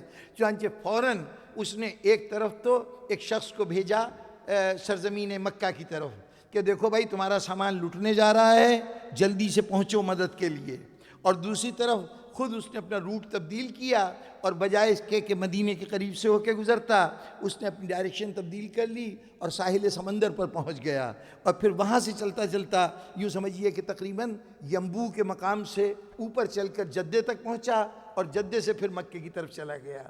جب وہ مکے میں پہنچا، ادھر اس کا جو پیغامبر تھا اس کا نام عمر ابن امیہ زمیری تھا، یہ شخص پہنچا مکے تو وہاں عام حالت میں نہیں گیا، بلکہ اپنے کپڑے پھاڑ دیے، جسم پہ کچھ خراشیں ڈالیں اور کہا کہ لوگوں میں لٹ گیا، جاتی اس نے شور مچانا شروع کر دیا سرزمین مکہ میں۔ اب لوگ فوراً آئے، کیا بات ہوئی؟ اس نے کہا اپنا مال کی فکر کرو، تمہارا قافلہ آ رہا ہے اور مسلمان اس کو لوٹنے جا رہے ہیں، اگر اس کی حفاظت چاہتے ہو تو جلدی دوڑو۔ اب جو اس نے شور مچایا تو ابو جہل نے فوراً اس عرب جو مکے کے اور لوگ تھے ان کو شامل کرنا شروع کیا اور اعلان کیا کہ ہر گھر سے ایک آدمی لازماً جائے گا۔ چنانچہ اس نے تمام گھروں سے آدمی لیے۔ ابو لہب سے بھی تقاضا کیا گیا کہ تم بھی ایک آدمی دو، تو اس نے کہا کہ ایک شرط یہ بھی رکھی گئی تھی، یا خود جائے یا کسی کو اپنا نمائندہ بنا دے۔ تو ابو لہب نے ابو جہل کے بھائی کو ایک قرض دے رکھا تھا، کہا کہ قرض واپس کرنے کے بجائے تم چلے جاؤ میری جگہ پر۔ چنانچہ وہ عاص ابن ہشام ابن مغیرہ، ابو جہل کا بھائی، وہ روانہ ہو گیا اور بیچارہ مارا بھی گیا اپنے ان 4000 درہم کی خاطر جو اس نے واپس کرنے تھے۔ غرض یہ لشکر تیار ہوا اور یہ 313 کا لشکر چلا۔ اتنے میں ابو سفیان پہنچ گیا، اپنے قافلے کو حفاظت سے لے کے وہاں پہنچ گیا۔ جب وہاں پہنچا تو ان لوگوں نے یہ کہا کہ اچھا تم ہمارے ساتھ چلو۔ اب بڑی عجیب سی بات یہ ہے کہ یہاں پر 2-3 روایتیں ہیں۔ ایک روایت یہ ہے کہ ابو جہل نے اس کے سالے کو، ابو سفیان کے سالے کو بھیجا تھا ابو سفیان کے قافلے میں کہ جاؤ اس سے کہو کہ بجائے قافلہ مکے لے جانے کے سیدھا ہمارے پاس آ جائے تاکہ ہم لوگ چل کے جنگ کریں۔ تو اس وقت یہ ولید اس کا نام تھا اس کے سالے کا، وہ گیا اور اس نے جا کے کہا کہ چلو ہمارے ساتھ میدان جنگ کی طرف۔ اس نے کہا اب جانے کی کیا ضرورت ہے، میں تو یہ سامان لے کے اپنے قافلے کو لے کے مکے جا رہا ہوں۔ اس نے کہا ہماری عزت داؤ پہ لگی ہے۔ اس نے کہا عزت کون سی چیز ہے، میری عزت تو اونٹوں کے پشت پہ لدی ہوئی ہے۔ ابو سفیان نے کہا میری عزت تو اونٹوں کی پشت پہ لدی ہوئی ہے۔ چنانچہ اس روایت کے مطابق تو ابو سفیان مکے چلا گیا، لیکن مدارج النبوت عبدالحق محدث دہلوی کی کتاب ہے، اس میں باب بدر کے بالکل آخر میں جا کے ایک جملہ انہوں نے لکھا ہے کہ ابو سفیان اس کے بعد مکہ پہنچ کے اور ابو جہل کے لشکر میں شامل ہو گیا، لیکن ہمیں اس کے بعد تاریخ میں بالکل پتہ نہیں چلتا کہ اس کا کردار بدر کے اندر کیا تھا۔ ابو جہل بدر کے میدان میں پہنچا اور بدر کے واقعات آپ لوگوں کے سامنے ہیں کہ ابو جہل بھی مارا گیا، اس کا بھائی عاص بھی مارا گیا، اور ان لوگوں کے مارے جانے کے علاوہ سب سے بڑا نقصان ہوا ابو سفیان کے گھرانے کا، اس لیے کہ ابو سفیان کا سسر، اس کی زوجہ ہندہ کا جو باپ تھا اس کا نام عتبہ تھا، وہ عتبہ حضرت حمزہ کے ہاتھوں مارا گیا۔ اس کا عتبہ کا بھائی تھا شیبہ، وہ حضور کے ایک اور چچا زاد بھائی ابو عبیدہ بن الحارث کے ہاتھوں مارا گیا۔ خود ہندہ کا سگا بھائی ولید، وہ علی بن ابی طالب کے ہاتھوں مارا گیا۔ ابو سفیان کا ایک اور بیٹا حنظلہ ابن ابو سفیان، وہ بھی اس کے اندر مارا گیا۔ ایک اور بیٹا تھا عمر ابن ابو سفیان، وہ گرفتار ہونے والوں میں شامل ہوا۔ چونکہ ہر گھرانے سے ایک آدمی گیا تھا، 70 آدمی مارے گئے، یوں سمجھ لیجئے کہ کم از کم 70 گھر بے چراغ ہو گئے مکے کے۔ ایک طوفان مچ گیا جو جنگ کے اندر جو شکست فاش اٹھانی پڑی، 70 آدمی مارے گئے، 70 افرادی گرفتار ہوئے۔ حضور صلی اللہ علیہ وسلم کی جماعت کے 14 آدمی شہید ہوئے۔ اس کے نتیجے میں جب یہ 70 وہ مارے گئے اور 70 گرفتار ہوئے تو گویا کوئی گھر باقی نہیں ہوا کہ جو متاثر نہ ہو۔ اب یہ لٹا ہوا قافلہ، یعنی یہ جو لوگ بچے تھے جنگ بدر کے، تفصیلات میں اس وقت مزید عرض نہیں کر سکتا، یہ جب اس کے بچے ہوئے لوگ وہاں پہنچے تو ہر گھر میں غم و غصہ بھی تھا، رنج و ملال بھی تھا، سبھی کچھ تھا۔ سب سے بڑی صف ماتم بچھی تھی ابو سفیان کے گھر میں۔ چنانچہ ابو سفیان جب گھر میں داخل ہوا تو ہندہ نے، جو اس کی بیوی تھی، اس نے بہت شدید درد عمل کا مظاہرہ کیا۔ روایتیں کہتی ہیں کہ اس نے ابو سفیان کو تماچے مارے اور اس نے کہا کہ تم دفع ہو جاؤ، جو اتنا بے حس اور بے شرم ہے کہ اس نے جا کے میدان جنگ کے اندر ساری ہمارے سارے خاندان کے افراد مروا دیے اور تم نے کوئی کسی اس کا مظاہرہ نہیں کیا مقابلے کا۔ تو ابو سفیان نے کہا اچھا میں قسم کھاتا ہوں کہ میں نہ گھر میں قدم رکھوں گا اور نہ سر میں تیل لگاؤں گا جب تک مسلمانوں سے انتقام نہ لے لوں۔ اب انتقام، قسم تو کھا لی تھی لیکن قسم پوری کرنے کے لیے کیا کرتا، ایک دن 40 آدمیوں کو اس نے ساتھ لیا اور لے کے مدینے کے قریب پہنچا۔ مدینے کے باہر کچھ چرواہے کچھ جانور چرا رہے تھے، اس نے ان انصاریوں کے اوپر حملہ کیا اور ایک انصاری کو شہید بھی کر دیا۔ جیسے ہی حضور تک اطلاع پہنچی، حضور نے فوراً ایک دستہ بھیجا کہ جاؤ اس کے اوپر حملہ کرو۔ جب وہاں سے یہ سنا کہ مسلمان آ رہے ہیں تو بھاگ کھڑا ہوا، اور اس عالم میں بھاگا کہ اب میں کیسے سمجھاؤں، ایک چیز ہوتی ہے ستو، یہ گندم یا جو کو بھون کر اسے پیس لیا جاتا ہے، اس کا آٹا بنا لیا جاتا ہے۔ اس آٹے میں صرف پانی ملایا جائے تو اب یہ جو گندھا ہوا وہ ہوگا تو یہ پکا ہوا بھی ہوگا اور گند بھی جائے گا۔ سفر میں عام طور پر یہ آٹا ساتھ لے کے چلتے تھے تاکہ یہ جب چاہیں اس میں پانی ملائیں اور اس کا پیٹ بھر لیں، غذائیت پوری طرح موجود ہوتی تھی۔ تو یہ ستو یہ لوگ باندھ کے لے کے آئے تھے کھانے کے لیے۔ اب جب بھاگنے لگے تو یہ ستو کا وزن ان کو پریشان کر رہا تھا، چنانچہ وہ ستو پھینکتے چلے گئے۔ وہ جو ستو تھا وہ پھر اس کی وجہ سے اس کا نام ہی غزوہ سویخ پڑا۔ سویخ کہتے ہیں ستو کو، اس ستو کی وجہ سے کہلایا۔ بہرطور ابو سفیان وہاں پہنچا۔ اب یہ مکے واپس پہنچا کہ میں نے قسم تو توڑ دی، یعنی پوری کر لی، مسلمانوں سے بدلہ لے لیا ایک آدمی کو مار کے۔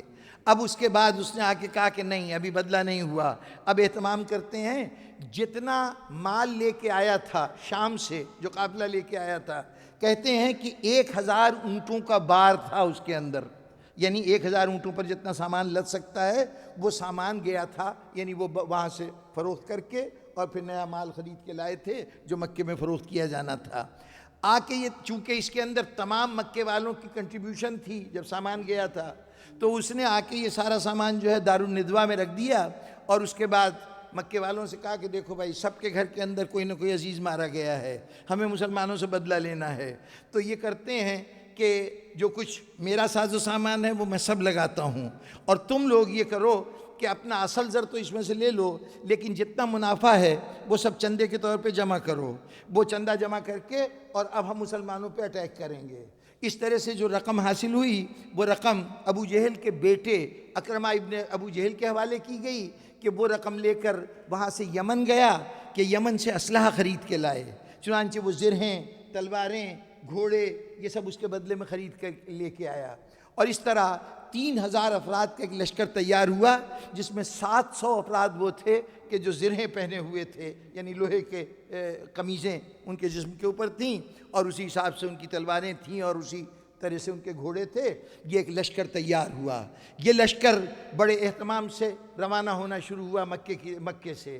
جب یہ لشکر چلنے لگا تو اس وقت ابو سفیان کی بیوی ہندہ نے فرمائش کی کہ میں بھی اس قافلے کے ساتھ چلوں گی، اور اس نے اپنے ساتھ کئی عورتوں کو شامل کیا۔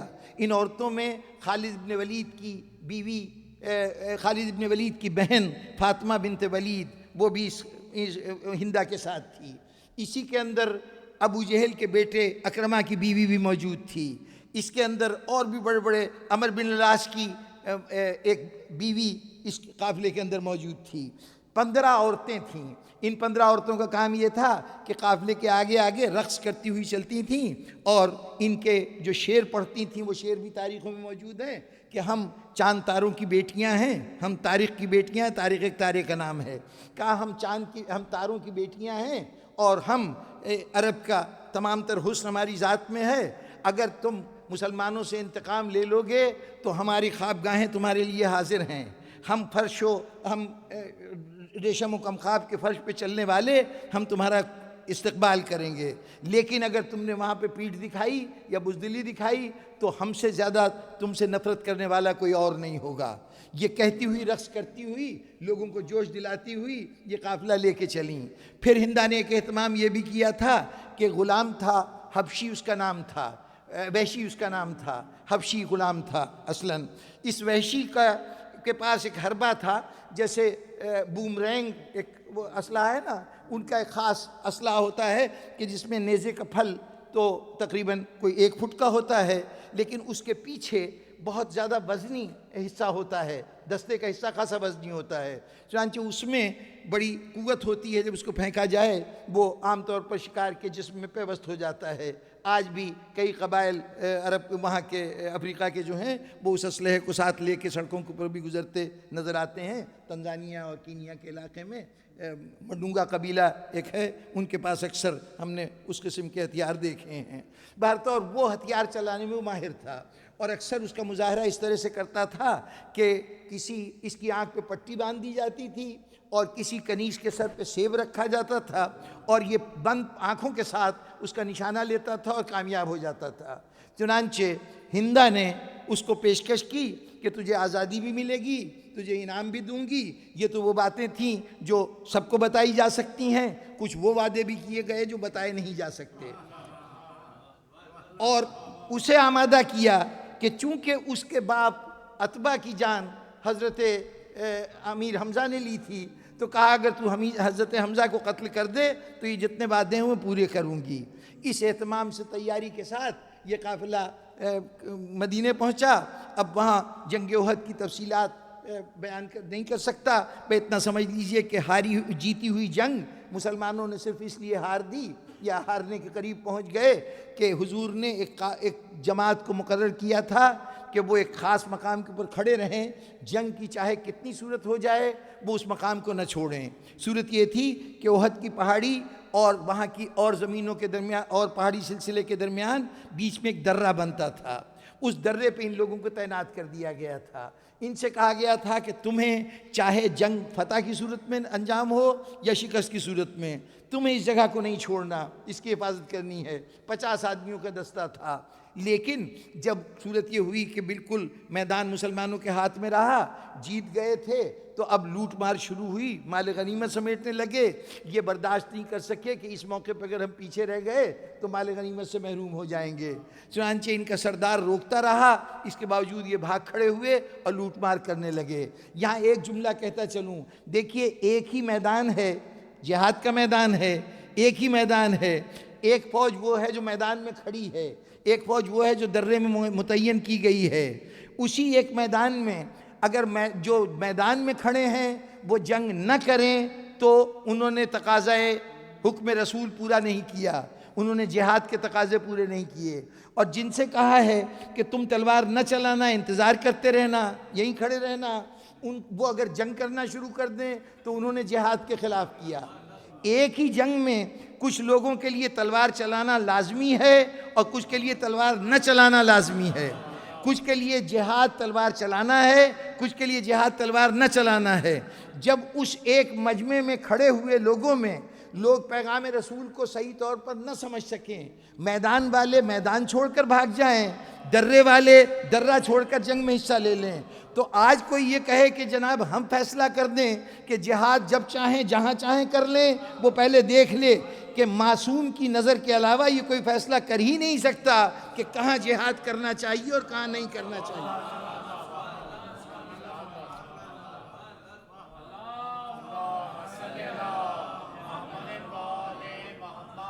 بس جناب والا پانسا پلٹا اور کچھ دیر کے بعد صورتحال یہ ہوئی کہ میدان میں سے بہت سے مسلمان جو اب تک بڑے خوش تھے اور جو مال غنیمت سمیٹ رہے تھے وہ مال غنیمت چھوڑ کے اپنی جانیں بچانے لگے۔ بہت سے لوگ ادھر ادھر پہاڑیوں پہ نکل گئے اور اس مرحلے پر حضرت حمزہ شہید ہو گئے۔ حضرت حمزہ کی شہادت کے بعد وہ ہندا جب جیسی وحشی نے جا کے بتایا کہ آپ کا مطلوبہ شکار جو ہے وہ شکار ہو گیا، تو یہ وہاں پہ آئی حضرت حمزہ کی لاش کے اوپر، حضرت حمزہ کا اس نے پیٹ چاک کیا، آپ کا جگر نکالا اور جگر نکال کر اس کو کھانے کی کوشش کی، کھا نہیں سکی لیکن یہ کہ کوشش کی۔ اس کے بعد آپ کے اعضائے بدن کاٹے، ناک کان وغیرہ کاٹے، ان سب کا ایک ہار بنایا، اس ہار کو اپنے گلے میں ڈالا اور بڑے فخر سے کہ میں آج کامیاب و کامران ہو گئی ہوں، میں نے بدلہ لے لیا ہے۔ بس سامعین محترم، یہاں تک پہنچ کر اس کے بعد پھر قریش مکہ کو دشمنی کا مظاہرہ کرنے کا موقع نہیں ملا۔ ایک مرتبہ خندق میں آئے تھے، اس کے بعد اور اس خندق کے اندر کچھ بگاڑے بغیر یہ بھاگنے پہ مجبور ہو گئے تھے۔ عمر ابن عبد ود کے قتل کے بعد رات کو آندھی چلی تھی، اس میں ان کے سارے خیمے الٹ گئے تھے اور خندق میں یہ لوگ بھاگ گئے تھے۔ اس کے بعد پھر قریش سر نہیں اٹھا سکے، یہ آخری جنگ تھی جو ان کی طرف سے ہوئی۔ اب نظر پڑی سورہ لہب کی طرف کہ جس کے اندر کچھ خبر دی گئی تھی کہ کوئی شخص ہے جو شیطانی صفات رکھتا ہے، شیطانی صفات میں کمال پہ پہنچا ہوا ہے، وہ تباہ و برباد ہو گیا، اس کے تمام قوت سے ختم ہو گئی اور وہ جہنم کی آگ میں جلے گا۔ اس کے نہ وہ مال کام آیا جو اس کا اپنا تھا، نہ وہ مال کام آیا جو اس نے جمع کیا تھا، اور اس کی وہ بیوی جو فتنے کی آگ جلاتی پھر رہی تھی اور جس کے گلے میں بٹی ہوئی رسی، وہ رسی جس میں حمزہ کے اعضاء کے بدن لا لے گئے تھے۔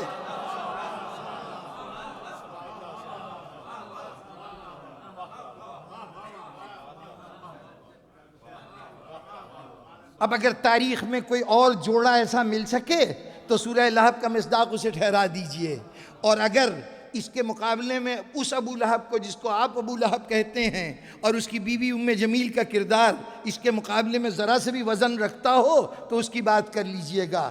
کہاں یہ میاں بیوی جو شیطنیت کے نقطۂ کمال پہ ہیں، کہاں وہ بیچارے جو صرف دنیا داری میں رسول کو کچھ مشورہ دینے کی کوشش کر رہے تھے۔ ہوا یہ ہے کہ یہ چونکہ مجرم وہ تھا کہ بعد میں اسی کی اولاد مسند اقتدار پہ بیٹھی تھی، اسی کے اشارے پر امام بخاری کتابیں لکھ رہے تھے، اسی کی بنیاد پر حدیث کی کتابیں لکھی جا رہی تھیں۔ حکومت کے تنخواہ دار راویوں نے ایک روایت ایسی گھڑی کہ اس کے کہے ہوئے تبن کو تبت یدا ابی لہب کے ساتھ جوڑ دیا اور ابو لہب کا نام مستقلاً رسول کے چچا پہ رکھ دیا۔ اب رسول کے چچا کا معاملہ ہے، کافر ہیں، چلیے اپنا الزام ان کے سر چلا گیا، اس کافر کی وکالت کون کرے گا؟ نتیجتاً دنیا اس وقت سے لے کے آج تک یہی سمجھ رہی ہے کہ یہ ابو لہب رسول کے چچا کا نام ہے۔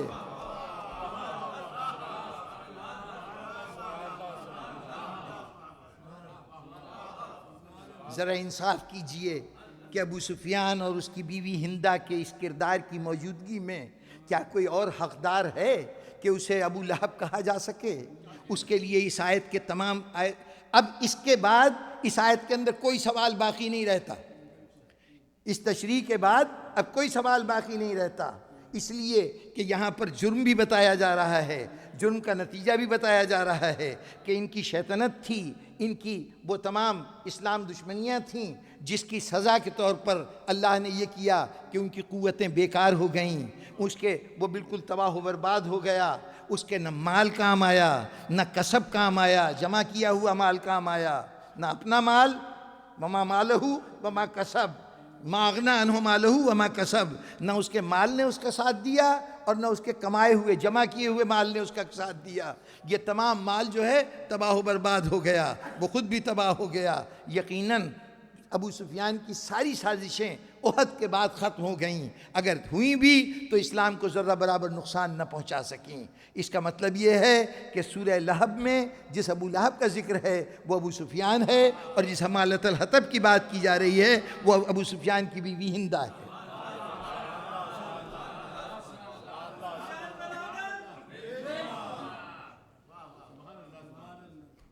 جناب والا ابو لہب خود تو اس پہ الزام لگایا گیا، وہ تو احد میں شامل بھی نہیں ہوا۔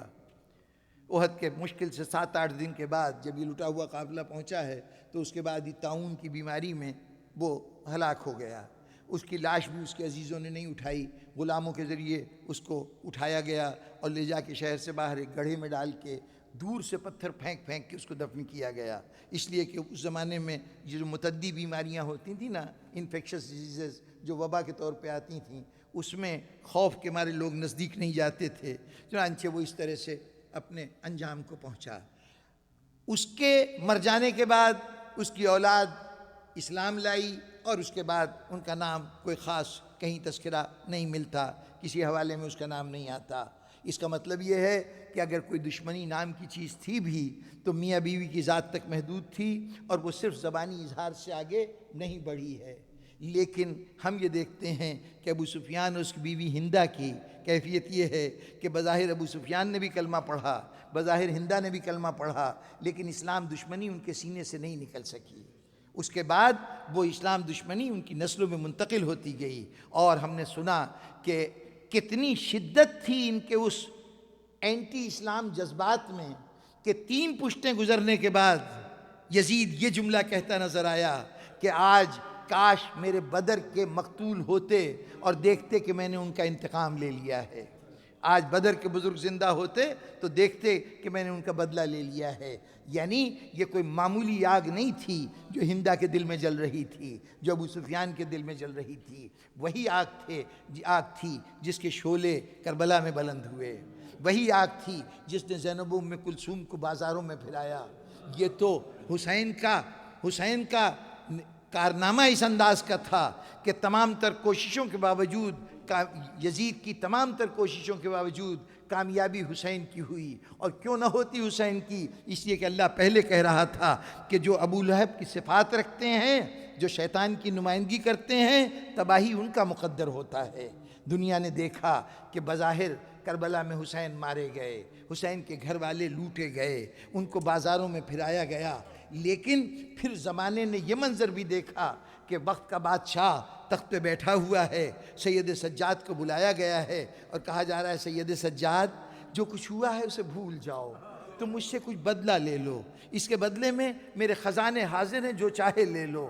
یہ بات کہی، سید سجاد کے جسم میں لرزہ آ گیا، چہرے کا رنگ زرد ہو گیا، میں اور حسین کا بدلہ لوں؟ حسین کا معاوضہ مجھے دے رہا ہے، دینا ہے نا تو جاؤ اس رسول کو دے جس نے اپنی زبان حسین کو چسائی تھی، اس سیدہ کو دے جس نے چکیاں پیس پیس کے حسین کو پالا تھا۔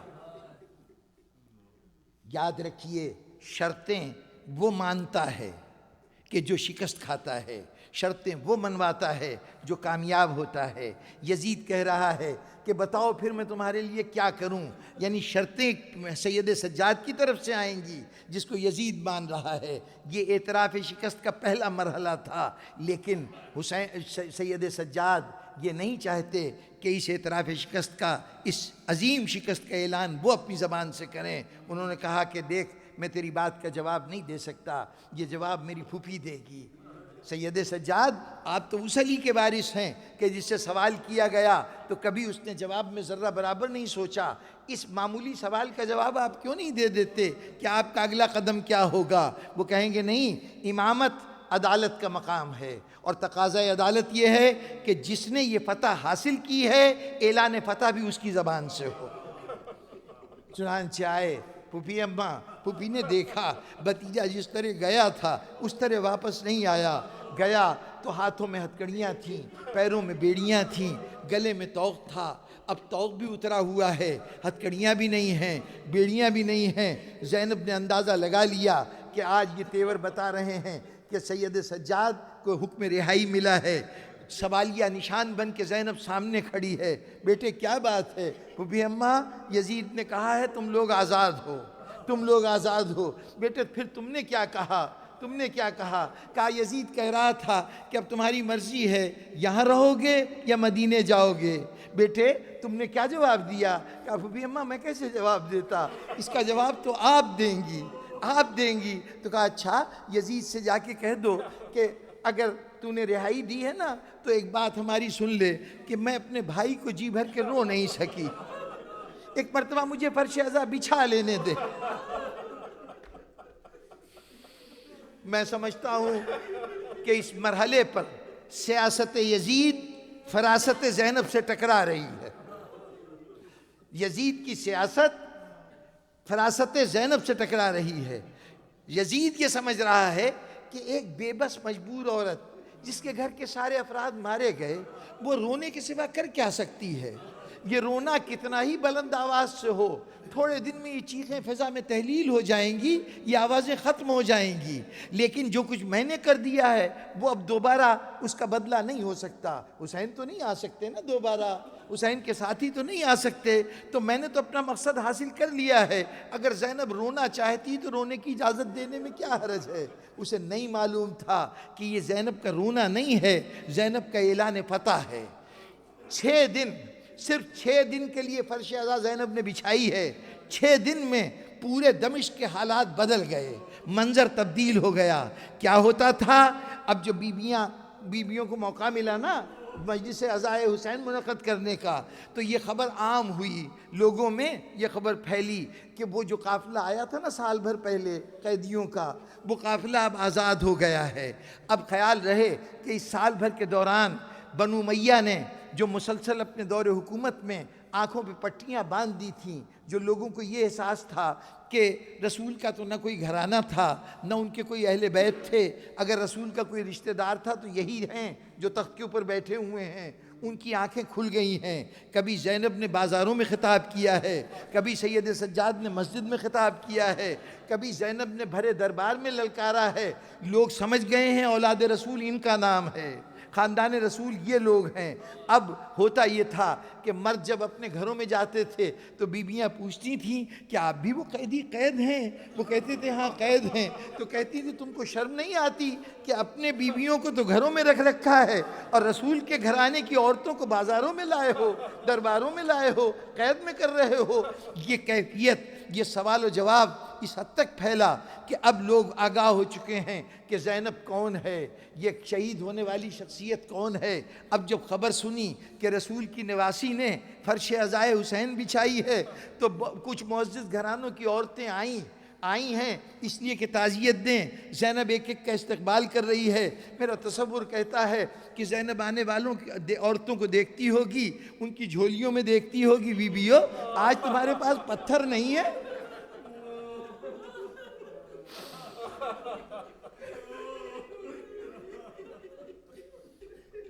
آنے والے آتے رہے، مجمع بیٹھ گیا. بس جناب والا زینب نے اس موقع پر یہ جو فرش عزا آپ نے بچھائی ہے نا، اس کی بنیاد رکھی ہے. ایک ایک بات جو ہم کرتے ہیں یہ سب سنت زینب ہے. زینب نے کیا کیا؟ کھڑی ہو گئیں، ساری عورتیں بیٹھی ہوئی ہیں. کہا بیویو جانتے ہو میرا بھائی کون تھا؟ میرا بھائی وہ تھا کہ رسول کے کاندھے پہ سوار ہوا کرتا تھا. میرا بھائی وہ تھا کہ اگر رسول کی پشت پہ آ جاتا رسول اپنے سجدے کو طول دے دیتے تھے. میرے بھائی وہ تھے کہ اگر لباس کی فرمائش کرتے تو جنت سے لباس آ جاتا تھا، اگر بھوک محسوس کرتے تو جنت سے غذا آ جاتی تھی. فضائل بیان کرتی رہی. ہماری مجلسوں میں بھی ہوتا ہے نا، فضائل ہوتے ہیں، اس کے بعد مصائب کی منزل آتی ہے. زینب نے مصائب شروع کیے. بیویو جانتی ہوں میرا بھائی کیسے مارا گیا؟ میرا بھائی گردن کی پشت سے ذبح کیا گیا. میرا بھائی زخموں سے چور تھا. صرف جسم کے اوپر لگے ہوئے زخم نہیں، سب سے زیادہ دل زخمی تھا، کیونکہ دل پر کہیں 32 سال کے بھائی کا زخم تھا، کہیں 18 سال کے بیٹے کا زخم تھا. زخموں سے چور میرا بھائی مارا گیا. اور بیویو میرا بھائی مارا گیا تو پیاسا تھا، 3 دن کا پیاسا تھا. جہاں کربلا والے موجود ہوں، وہاں ذکر کربلا ہو رہا ہو تو خود سوچئے کہ غم و اندوہ کی کیا کیفیت ہوگی. گریہ کی آوازیں بلند ہیں. اب آج کل ہمارے ہاں بھی ہوتا ہے نا، مجلس میں شبیہیں برآمد ہوتی ہیں. یہ شبیہیں بھی ہم نے کوئی اپنی ایجاد نہیں کی ہے، وہ جو پہلی مجلس تھی نا اسی میں شبیہیں برآمد ہوئی. آواز آئی اے سید سجاد لوٹ کا مال واپس آیا. اب کون سے تبرکات آ رہے ہیں؟ کوئی پھٹی ہوئی چادر آ رہی ہے، کوئی خون آلود کرتا آ رہا ہے، کوئی جلا ہوا جھولا آ رہا ہے. ایک ایک تبرک آتا رہا. بیویاں لپٹ لپٹ کے روتی نہیں. بس آخری جملے میرے کچھ آیا، سید سجاد نے ہاتھوں میں لیا، مٹھی بند کر لی. پھوپھی کے پاس آئے، پھوپھی کے ہاتھ پہ جو کچھ تھا رکھ دیا. پھوپھی نے بھی مٹھی بند کر لی. کہا بیٹا سید سجاد مجھے ذرا اس قید خانے میں تو لے چلو، قید خانے میں تو لے چلو. سید سجاد نے پھوپھی کا شانہ پکڑا. پھوپھی بھتیجے دونوں قید خانے میں آئے. وہاں مٹی کا ایک ڈھیر تھا. زینب کے ہاتھ میں جو کچھ تھا اس ڈھیر پہ رکھ دیا. سکینہ اگر تیرے کانوں کے زخم ٹھیک ہو گئے ہو تو یہ تیرے گوشوارے واپس آئے ہیں. سکینہ ان کو اپنے کانوں میں پہن لے.